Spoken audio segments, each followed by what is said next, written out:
You know, when we look at our personal maps, our eyes almost always go straight to those big, bold lines of energy, right? But what if we're totally missing the bigger picture?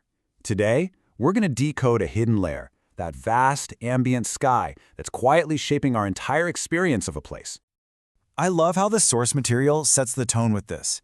It's like it's telling us, hey, for so long, you've only been looking at the lightning bolts, those super obvious concentrated paths of energy. We've been kind of trained to see the lines, but not the space around them. And that leads to the big question, doesn't it? What if the real, profound influence on our day-to-day life isn't in those sharp, specific lines, but in the massive, open zones that make up almost the whole map? Well, that is exactly what we are diving into. So this brings us to this core concept, the ambient sky, or what the source calls the regional field. The easiest way to think of it is like the energetic backdrop or the atmosphere of a location. It's kind of like the theme music that's always playing, influencing everything you do there. And get this, the sheer scale we're talking about is staggering. This ambient energy isn't some minor detail. It makes up 99% of your map's influence. Just think about that. It's like the entire ocean, and those planetary lines we always focus on, they're just the currents within it. Okay, so how in the world do we navigate this giant ocean of energy? Well, the whole system is actually built on 4 key points that act as your own personal compass. These are the 4 angular lines, the ascendant or AC, the descendant or DC, the midheaven MC, and the Imam Kohli or IC. They are basically the 4 cardinal directions on your personal map. Now, these 4 points, they create 2 main axes. You've got the horizontal one, the AC/DC axis, which is all about the horizon, that balance between me and we, self versus relationships. Then there's the vertical one, the MC/IC axis, which is the meridian. That one's all about your public life versus your private, inner world. Where you are in relation to these lines really shapes your unconscious priorities.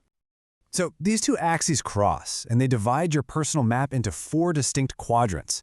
The source calls them the Dragon's 4 power zones, and each one has its own totally unique energetic theme. So let's break them down one by one.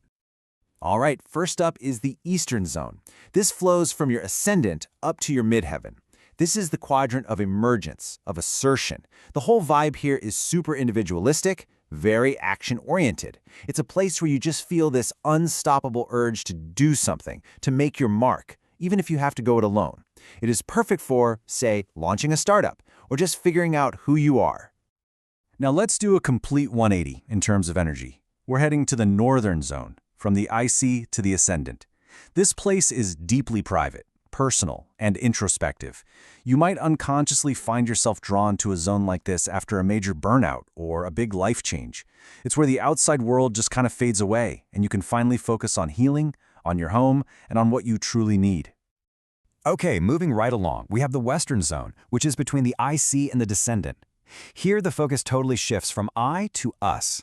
This is the quadrant of domestic partnership, where the energy is all about building a shared foundation together. It's way less about your individual goals and way more about creating a home, a family, and that feeling of security through a deep connection with someone else. And finally, we have the Southern Zone, running from the midheaven down to the Descendant.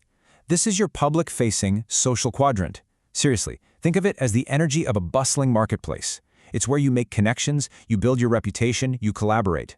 This is the stage for your professional life, and it's perfect for negotiators, public speakers, anyone building a community, really. Okay, so we've got the 4 zones, right? But hold on, there's another layer of nuance.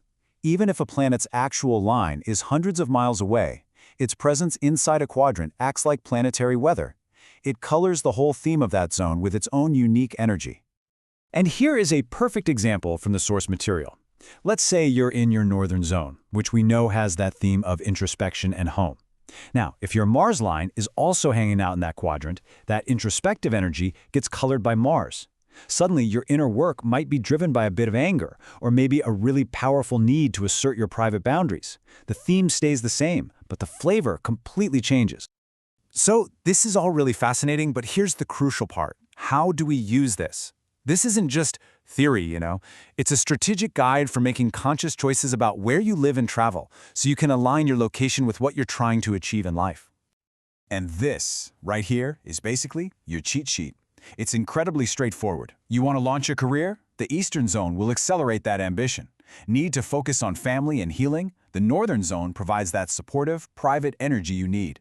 Looking for a partner or want to build a life with someone? Head to the western zone. And for public reach and networking, the southern zone is your absolute best bet. But what happens if a quadrant has no planetary lines in it at all? This is what the source calls an empty zone. It's a region of your map that's completely quiet, with no specific planetary weather coloring that background theme. Now, an empty zone can be a bit of a double-edged sword. On one hand, life there can feel much quieter, easier, less demanding, which is perfect for recovery or just relaxing.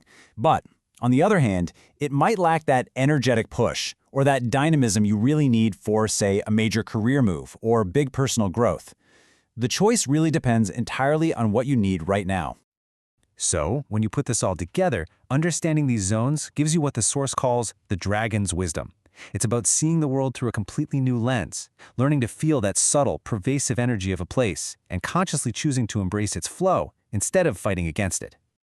And that really brings us to the core takeaway. True mastery of your personal map isn't just about chasing those concentrated lines of energy. It's about developing the awareness to feel the entire ambient sky and understanding the subtle but incredibly powerful influence it has on your life. So now you have the tools. You can look beyond just the lines and start to read the much, much larger story that's written across your map. So the only question left is, where will you choose to go?